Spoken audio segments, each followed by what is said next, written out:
Колега Панчо Минов, не само што сте повозрасен од мене, вие сте, знаеме, политиколог, дипломиран, долгогодишен пратеник, вешто баратате со реториката, но не можам да ви дозволам да ги извртите моите тези, бидејќи барав само конкретност и детали. Според вас, јас ве разбрав дека ние треба нешто да подпишеме без претходно да прочитаме што подпишуваме текстот. Значи ние да гласаме, нека ни ги дадат парите, па после ќе гледаме каде се трошат. Јас со ова искрено не се согласувам и затоа барав конкретни детали. Или пак за тоа дека не се согласувам да се награделе медицинските сестри и останатиот здравствен персонал. Апсолутно. Ние на тоа апелиравме уште на стартот. Како што реков, апелиравме дека ќе ни се презаморат, дека ќе немаат доволно капацитет. Напротив, господинот Венко Филипче ветуваше дека се е под контрола, дека имаме капацитет, дека и кадарот е подготвен. Ама испадна дека не е така.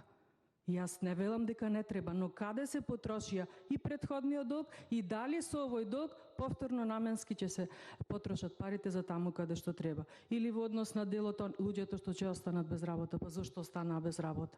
Зошто останаа без работа и ќе остануваат без работа? И оние што ќе работат, прашање е до кога? Најмногу мислам на приватни фирми и така натаму. Значи, тоа е еден затворен круг во кој што сите учествуваме. Ако нам да има промет, тоа се е врзано. И затоа велам, како да народски пластично да објаснам, вие на народов како да му давате да јаде риба, ама ќе се изеде рибата. Еден оброк или два.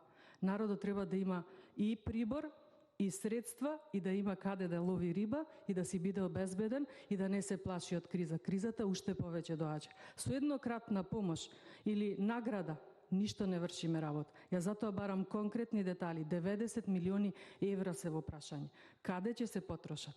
Дали ќе ја смируваме ранливата категорија, дали здравството, затоа што велеа дека во здравството се е во ред. Велеа дека преку 2000 заразени нема да има. 19.000 имаме. Се согласувам, криза е голема, ќе биде уште поголема. Затоа, заради ваквата криза, сакам конкретно да знам каде овие 90 милиони евра ќе се потрошат. Ви благодарам.